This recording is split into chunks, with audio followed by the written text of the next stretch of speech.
Last 4 इयर्सदेखि Nepal क्रिकेटमा हामीले एउटा छुट्टै खालको रेभोल्युसन देखिरहेका छौँ र नेपाल क्रिकेटको राइज हुँदैछ र त्यो नेपाल क्रिकेटको राइज हुँदै गर्दा त्यसबाट जस्ट क्रिकेटर अथवा क्रिकेट एसोसिएसन अफ नेपाललाई मात्र फाइदा भइरहेको हो र होइन है त त्यस्तो नेपाल क्रिकेटको राइजले हामी सबै नेपालीलाई टन्स अफ अपर्च्युनिटिजहरू ल्याएको छ है त त्यो अपर्च्युनिटी जसले जति छिटो ग्र्याब गर्न सक्यो त्यति धेरै फाइदा लिन सक्छ त्यसबाट सो के कस्तो अपर्च्युनिटिजहरू क्रिएट हुँदैछ त नेपाल क्रिकेटको राइजले भन्ने कुरा चाहिँ हामीले आजको यस भिडियोमा चर्चा गर्नेछौँ सो ढिला नगरी भिडियो सुरु गरौँ।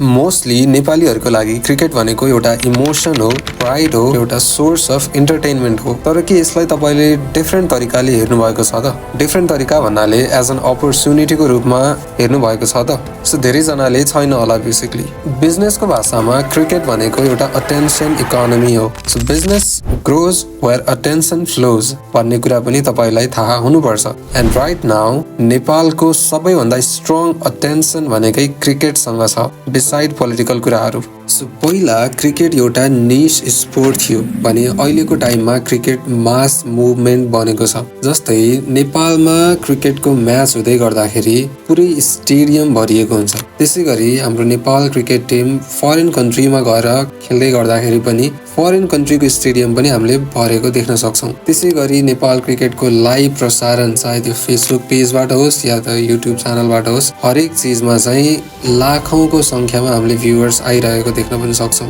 त्यसै गरी युट्युबमा क्रिकेट रिलेटेड एनालिसिस भिडियोजहरू, कन्ट्रोभर्सी ब्रेकडाउन भिडियोजहरू एकदमै ट्रेन्डिङमा आइरहेको हामीले देख्न सक्छौँ। सो यो सबै एउटा कोइन्सिडेन्स चाहिँ होइन है त, यो सबै मार्केट फर्मिङ स्टेज हो। सिन्स नेपाल क्रिकेट अहिले राइजको अर्ली स्टेजमा छ सो यसलाई हामीले मार्केट फर्मिङ स्टेज भन्न सक्छौँ। र मार्केट फर्म हुँदै गर्दा सबैभन्दा धेरै बेनिफिट कसले गर्छ भन्दा चाहिँ जसले गेम खेल्छ उसले होइन, जसले अटेन्सनलाई मनीमा कन्भर्ट गर्ने सिस्टम बनाउँछ उसले चाहिँ हो। ओके, सो यसलाई अलिकति सिम्प्लिफाई गरेर हेरौँ है त। सो क्रिकेटको गेम हुँदै गर्दाखेरि हाम्रो प्लेयर्सहरूले त कमाउँछन्। प्लेयर्सहरूले कसरी कमाउँछन् भन्दा मेन सोर्स भनेको म्याच फिज भयो। हरेक म्याचको चाहिँ फी लिने गर्छ, फी चार्ज गर्ने गर्छन् प्लेयर्सहरूले। त्यसै गरी हाम्रो सेन्ट्रल कन्ट्र्याक्ट्स होला जुन कि हाम्रो क्रिकेट एसोसिएसन अफ नेपाल क्यानसँग प्लेयरहरूको भएको कन्ट्र्याक्ट होला। त्यसै गरी कोही प्लेयर्सहरू क्लबसँग आबद्ध छ भने त्यो क्लबसँगको कन्ट्र्याक्ट्स होला। र त्यस पछाडि क्रिकेटर्सको पर्सनल पपुल्यारिटीको बेसिसमा उसले पाउने ब्रान्ड इन्डोर्समेन्ट्सहरूबाट भयो। यी सोर्सेसहरूबाट चाहिँ क्रिकेटर्सहरूले कमाउने गर्छन्। र जसरी जसरी नेपाल क्रिकेटको अथवा क्रिकेटको ग्रोथ हुँदै जान्छ, ग्लोबल रिकग्निसन बढ्दै जान्छ, त्यसरी यो सोर्सेसहरूबाट कमाउने पोटेन्सियल पनि क्रिकेटर्सहरूको लागि बढ्दै जान्छ। र यस प्लेयर्सहरूले कमाउँछन्, राम्रो कमाउँछन् क्रिकेटको ग्रोथ हुँदै गर्दाखेरि चाहिँ। तर वाट इफ आई से यो प्लेयर्सहरूले कमाउने भनेको just a tip of an iceberg हो। Okay, let me explain. So क्रिकेटको इकोनोमी भनेको प्लेयर्समा मात्रै डिपेन्डेन्ट हुँदैन। एक्चुअली प्लेयर भन्दा धेरै पैसा चाहिँ प्लेयरको अराउन्डमा घुम्ने सिस्टमले कमाइरहेको हुन्छ। ओके, अब सिस्टम भन्नाले क्रिकेटको इको सिस्टमलाई दुईवटा पार्टमा क्लासिफाई गरेर हेर्न सक्छौँ हामीले। एउटा चाहिँ जब इको सिस्टम, अर्को चाहिँ बिजनेस इको सिस्टम। सो जब इको सिस्टमको कुरा गर्दै गर्दाखेरि प्रत्येक म्याचमा beside cricketers, beside cricket related person अरू के चाहिन्छ भन्दा क्यामेरा अपरेटर चाहिएला, भिडियो एडिटर चाहिएला, ग्राफिक डिजाइनर चाहिएला, सोशल मिडिया ह्यान्डलर्स चाहिएला, कमेन्टेटर्स चाहिएला, analyst, ground staff and physio and ट्रेनर्सहरू चाहिएला।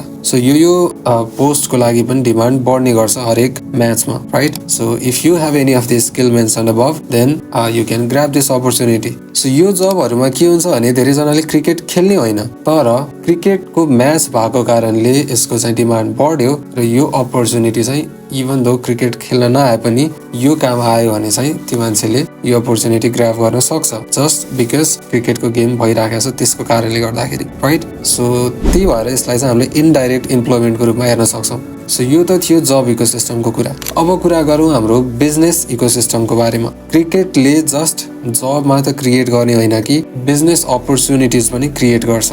ओके, सो अब यसलाई बिजनेस एंगलबाट हेर्दै गर्दाखेरि हामीले सबैभन्दा सुरुमा चाहिँ डिमान्डको एनालिसिस गर्नुपर्ने हुन्छ। कुन चिजको डिमान्ड बढ्छ त्यो चिज हामीले गर्यो भने अभियसली बेनिफिट लिन सक्छौँ भन्ने कुरा हो बिजनेस भनेको त। सो डिमान्ड हेर्दाखेरि हामीले डिमान्डलाई चाहिँ 3 वटा मेजर पार्ट्समा हेर्न सक्छौँ। So as a cricket fan, त्यसै गरी as a cricket online viewer र as in local areas. So as a cricket फ्यानले के डिमान्ड गर्छ भन्दाखेरि जर्सी डिमान्ड गर्ला, क्याप्सहरू डिमान्ड गर्ला, स्पेसिफिक त्यो टिमको फ्ल्याग छ भने फ्ल्यागको डिमान्ड गर्ला, त्यो रिलेटेड स्टिकर्सहरूको डिमान्ड गर्ला। So as a cricket fan चाहिँ यो कुराहरूको डिमान्ड बढ्ने भयो, यो प्रडक्टहरूको डिमान्ड बढ्ने भयो, राइट। र त्यसै गरी as a cricket online viewer उसको चाहिँ डिमान्ड के हुन्छ भन्दाखेरि अभियसली जब क्रिकेट म्याच हुन्छ त्यो लाइभ प्रसारण गरिदियोस् भन्ने खालको डिमान्ड होला। त्यसै गरी त्यो म्याच एनालिसिस भिडियोजहरू कसैले हालिदियोस् भन्ने डिमान्ड होला, राइट। त्यसै गरी कोही नयाँ प्लेयर आउँदैछ भने त्यो प्लेयरको ब्याकग्राउन्ड के छ, स्ट्रेन्थ के छ, त्यसलाई एउटा सिम्प्लिफाइड भर्जनको भिडियो बनाएको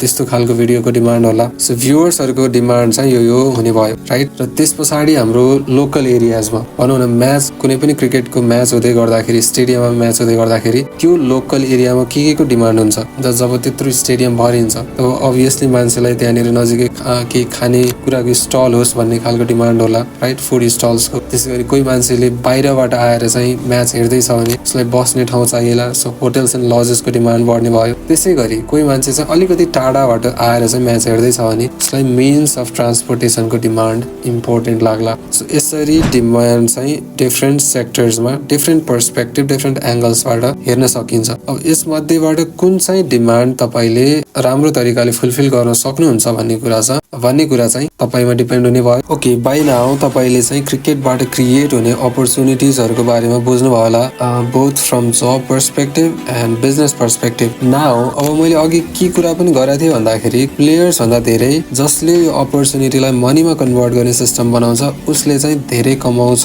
भनेर कुरा गरेको थिएँ। सो आई थिङ्क त्यो स्टेटमेन्ट पनि क्लियर भयो होला। त्यो बात छैन भने let me simplify it certainly. यसलाई बुझ्नको लागि हामीले यो स्टेटमेन्ट बुझ्नु पर्यो है त। Business grows where attention flows, right. So what that means is जहाँ चाहिँ अटेन्सन छ, जहाँ क्राउड छ, त्यो क्राउडको डिमान्ड के छ भन्ने कुरा एनालाइज गर्नु पर्यो हामीले। र त्यो डिमान्डलाई जसले जतिभन्दा जति छिटो फुलफिल गर्न सक्यो त्यसले अभियसली म्याक्सिमम बेनिफिट पाउँछ त्यसबाट। र right now cricket is in growing stage. हाम्रो नेपाल क्रिकेट चाहिँ भनौँ न अर्ली मुभर बेनिफिट लिन सक्ने स्टेजमा छौँ हामी अहिले। सो क्राउडको डिमान्डलाई फुलफिल जति सक्यो छिटो, जति सक्यो एफिसियन्टली गर्न सक्नुभयो र त्यो गर्न सक्ने सिस्टम बनाउनु भयो भने लङ टर्ममा म्याक्सिमम बेनिफिट तपाईँले पाउन सक्नुहुन्छ। I hope this makes sense. So yeah आजको भिडियोमा यति नै थियो। आई होप तपाईँले यो भिडियोबाट केही न केही भ्याल्यु त पाउनु नै भयो होला। सो यदि यो भिडियो चाहिँ भ्यालुएबल लाग्यो, इन्फर्मेटिभ लाग्यो भने पछाडि कमेन्ट गर्नु होला। र यस्तो खालको भिडियोजहरू अभियसली फ्युचरमा आउँदै नै गर्छ र